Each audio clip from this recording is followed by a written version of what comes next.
Sir, आपका हमारे studio में बहुत बहुत स्वागत है। नमस्कार अभय जी, आप तो ऐसी पर्सनालिटी हैं कथक में जो कि हिंदुस्तान में कम और बाहर ज़्यादा अपने डांस परफॉर्मेंसेस कर रहे हैं और पढ़ा भी रहे हैं वहाँ पर। तो पहले तो हम आपसे यही जानना चाहेंगे कि ये जो कथक नृत्य है ये कब से आपने सीखना शुरू किया और कौन है गुरु आपके? मैंने शुरुआती शिक्षा बनारस में गुरु श्री पांडे महाराज जी से सीखा। और जब 10-11 साल, जब मैं 5-6 साल का था, मेरी माँ ने उनके पास ले जाके मुझे दिया कि आप इनको सिखाइए। तो गुरुजी ने मुझे उंगली पकड़ के वहाँ से डांस सिखाना शुरू किया, जो गुरु शिष्य परंपरा के अंतर ही था। मैं उनके घर में ही ज़्यादा समय रहता था। उसके बाद फिर मैं दिल्ली कथक केंद्र आया। मैंने स्कॉलरशिप पाई। मैं दिल्ली कथक केंद्र 86 में आया, जहाँ मैंने पद्म विभूषण पंडित बिरजू महाराज जी से बहुत करीब रह के अगेन गुरु शिष्य परंपरा के अंदर ही उनसे सीखा। उसके पश्चात मैंने बनारस, लखनऊ 2 घराने मैंने सीख लिए थे एक कोशिश के तौर पे। उसके बाद मैंने सोचा कि मुझे कुछ और सीखना चाहिए। फिर मुझे HRD से मुझे फेलोशिप मिला। तब मैंने श्रीमती रूपला नागर जी के अंतर्गत कथक केंद्र में ही मैंने उनसे सीखा, जयपुर घराने की शिक्षा की, और मैं कोशिश में लगा हुआ हूँ। कथक में आपकी रुचि कैसे पैदा हुई? क्या कभी सोचा था कि आप आज इस मुकाम पे पहुंचेंगे? कथक में रुचि बनने से पहले एक्चुअली मेरी कथक में एंट्री हो गई थी, if I may put that way. शुरुआत हमारे घर में म्यूजिक डांस है, डांस नहीं लेकिन म्यूजिक, वोकल, सारंगी, सितार, ये सारे इंस्ट्रूमेंट है। मेरे सारे और भी भाई, मेरे बाबूजी बहुत अच्छा तबला बजाने वाले, गामा महाराज जी, बिक्कू खलीफा, मेरे दादाजी, दरगाही मिश्र में परदादाजी, सब लोग हिस्ट्री में हैं, उसी परंपरा में, उसी वंश परंपरा से हैं। तो उसमें ही कुछ होना था। और इसके पहले कि मैं अपनी कोई राय बना पाता, 5-6 साल की उम्र में, आपको पता है मैं ऐसे गलियों में खेल रहा था और मेरी माँ ने मेरे गुरुजी को बोला, पांडे महाराज जी को, कि इसको आप ले जाओ यहाँ से, इसको कुछ सिखा के ले आओ। तो वो जो एक मेरी प्रोफेशन भी यही एक तरीके से बनना था, या तबला, कुछ इसी में। तो इसके पहले कि मैं अपना कोई डिसीजन बना सकूं, मेरी माता जी ने उनके पास भेजा। तब से मैं इसी में हूँ और I am happy, really happy. तो यानी अपने परिवार की परंपरा को ही आप आगे बढ़ा रहे हैं, देखा जाए तो। और अब इतना आगे हैं कि अब आप लंदन में जाकर कथक सिखाते हैं। इसके बारे में थोड़ा सा बताएं। नहीं, इस फील्ड में लंदन, अमेरिका तो आना जाना लगा रहता है। आई स्टार्टेड इन 89, जब मैं स्पेन गया, और वहाँ पे बहुत सारे गवर्नमेंट टूर किए। मैं ICCR का इम्पैनलमेंट आर्टिस्ट हूँ, वहाँ का इम्पैनलमेंट टीचर हूँ। I am approved teacher from ICCR। मुझे मॉस्को में एक ऑफर भी मिला था, लेकिन चूंकि मैं लंदन में था तो मुझे उनको नो कहना पड़ा। तो बस इसमें तो लगा रहा। लेकिन सिखाने के लिए मैं पहली बार गया 2000 में। तब से 8 साल में गया था, 1-2 साल का मूड बना के। लेकिन भारतीय विद्या भवन मुझे छोड़ना नहीं चाहता है और मैं वहाँ से निकलना नहीं चाहता हूँ। करीब 100 से ज़्यादा बच्चे हैं और मुझे लगता है अगर मैं वहाँ से जॉब छोड़ूंगा तो 100 बच्चों का जो उन्होंने प्लान कर रखा है अपने डांस कैरियर में आके के 5-7 साल। कथक में अनेक मुद्राएं होती हैं, जैसे कि आक्रोश, प्रेम, स्नेह। तो उनमें से कुछ मुद्राएं दिखाएंगे आप अभी हमें? हाँ, यहाँ पे एक बात कहना चाहूंगा। मुद्रा जो होता है, हस्त मुद्रा कहते हैं, जिसे हम संयुक्त मीन्स दोनों हाथ जोड़ के कर सकते हैं, संयुक्त मुद्रा। और एक होता है असंयुक्त, जिसे हम एक हाथ से कर सकते हैं। तो मुद्रा, और उसके बाद एक अभिनय होता है, भाव, जैसे आपने बोला क्रोध, करुण और लाश से, ये सारे अभिनय हैं। तो जरूर मैं करना चाहूँगा कुछ एक मुद्रा में करना चाहूँगा। जैसे अगर मैं भक्ति दिखाना चाहूँ,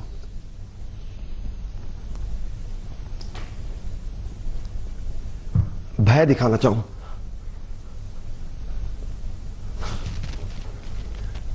करुण दिखाना चाहूँ, मैं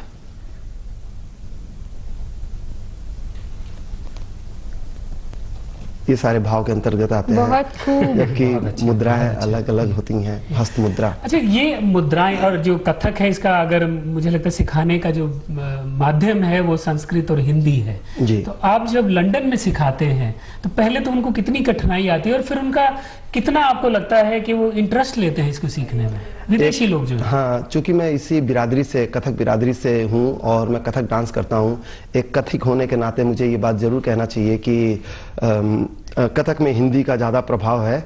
Although all the source like for any music and dance is Natya Shastra, which is always written in Sanskrit. तो हम जैसे कोई श्लोक हम अगर कोट करते हैं, आंगिकम भुवनम यस्य वाचिकम आहार्यम चंद्र तारादितम, ये सारे संस्कृत में है।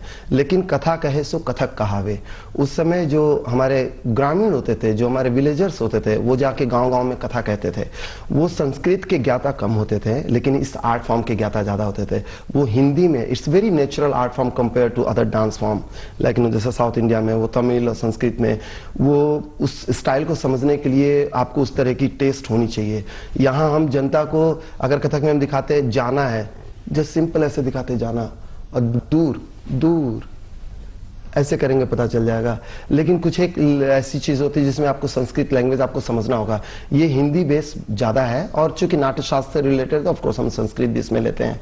और लंदन में मुझे कोई ऐसी परेशानी नहीं होती, क्योंकि लंदन में मैं जिस इंस्टीट्यूशन में हूँ, भारतीय विद्या भवन, वहाँ 28 क्लासेस चलते हैं, जिसमें से 5 लैंग्वेजेस हैं। संस्कृत के 3-4 क्लासेस हैं। वहाँ के हमारे executive director doctor Nand Kumar Shastri ji, ये वहाँ संस्कृत की क्लास रेगुलर लेते रहे, और वहाँ के बच्चे समझते भी हैं। एक बार उनके दिमाग में बैठ जाए, वहां के बच्चे समझते हैं। और चूंकि कथक ऐसा है कि हम उसे नेचुरल करके ज्यादा समझाते हैं। हिंदी में जस्ट ठुमरियां हैं, बिन्दादीन महाराज जी की लिखी हुई सारी ठुमरियां, महाराज जी के लिखे भजन है, ये सारी चीजें हिंदी में है, और may be more folk touch like Awadhi में है। तो संस्कृत, हिंदी, उर्दू, अवधी, ये सारे ब्रज भाषा, ये सारे मिक्स होते हैं, और बहुत अच्छा लगता है सिखा के। जैसा कि आपने अभी कहा कि कथक में भाव ही सब कुछ कह देते हैं, जबान की जरूरत नहीं, लेकिन आप सही तौर पे अपना आइडल किसे मानते हैं कि जब सोचते थे कि हाँ मुझे इस जैसा बनना है, बिल्कुल ऐसे ही कथक करना है?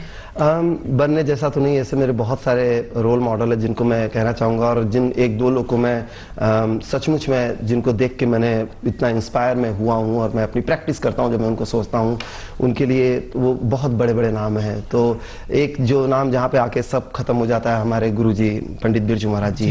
इनके अलावा हम किसी और को सामने उतना नहीं रख पाते हैं, लेकिन मेरे रोल मॉडल में मुझे कहना चाहिए पंडित दुर्गालाल जी, जो अभी संयोगवश हमारे साथ नहीं है, लेकिन he was a great performer, he was a great performer, like energy ऐसी उनकी होती थी चारों तरफ। और बहुत सारे लोग ऐसे हैं जिनसे मैं इंस्पायर हूँ। Gopi Krishna ji, I must say. अभय जी, आपने कई विदेशों में बहुत सी परफॉर्मेंसेस की हैं, बड़ी लंबी चौड़ी लिस्ट है। जब मैं आपके बारे में पढ़ रहा था, आपने लंदन, स्पेन, यूएसए, रशिया, बहुत जगह किया है जी। तो कुछ खास कहीं कोई एक्सपीरियंस रहा हो, उसके बारे में बताएं हमको। हाँ, मुझे याद आता है, बहुत सारे ऐसे इंसिडेंट है, लेकिन एक जो मैं कहना चाहूँगा, मैं क्वीन एलिजाबेथ में मैं अपने महाराज जी के साथ पखावज बजा रहा था, उनके अकम्पनी कर रहा था, और अचानक से उनके मूड में आया, और शाश्वती जी उनके साथ जो उनकी एक सीनियर डिसाइपल है, उनके भी कुछ मूड में आया। उन्होंने बोला ये फाइनल पीस फुटवर्क जो है, इसमें अभय को भी उठा लीजिए। और महाराज जी अचानक से मेरे पास आए, बोले कि खड़ा हो जाओ बेटा। मैंने बोला क्या हुआ महाराज जी? बोले खड़ा हो जाओ। उनको लगा मैं इनकार करना चाह रहा हूँ, मैं समझ नहीं पाया अचानक से स्टेज पे, दैट वाज नॉट प्लान। और फिर खड़ा करके हम लोग को फ्रंट रो में महाराज जी हमारे साथ खड़े थे, हम लोग डांस कर रहे थे। That was great experience to be with on same stage where my guru ji is there and dancing like no what he is just on the spot, he is teaching us, we are trying, and that was really one. चलते चलते कुछ मुद्राएं और हमें दिखा दीजिए। आज teachers day है, आप लोगों में पहला वाला सुन रहा था, आप पहली इंटरव्यू। हमारे यहाँ संस्कृत में एक बात कही गई है, गुरु गोविंद दोऊ खड़े काके लागों पाँव। ये हमारे यहाँ भी सिखाते हैं, गुरु गोविंद दोऊ खड़े काके लागों पाँव, बलिहारी गुरु आपनो जो गोविंदियो मिलाए।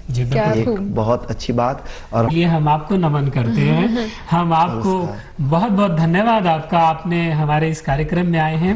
और वाकई आपकी जो मुद्राएं, हालांकि कोई संगीत नहीं है, कोई म्यूजिक नहीं है, लेकिन आपने बहुत अच्छा बखूबी आपने बताया, और आप देश और विदेश दोनों जगह हिंदुस्तान का और कथक नृत्य का बहुत बढ़ा रहे हैं, सब ऊंचा नाम कर रहे हैं। हम आपको बहुत बहुत शुभकामनाएं। Great to be here, great day, thank you very much. आपका बहुत बहुत धन्यवाद अभय शंकर, बहुत बहुत शुक्रिया।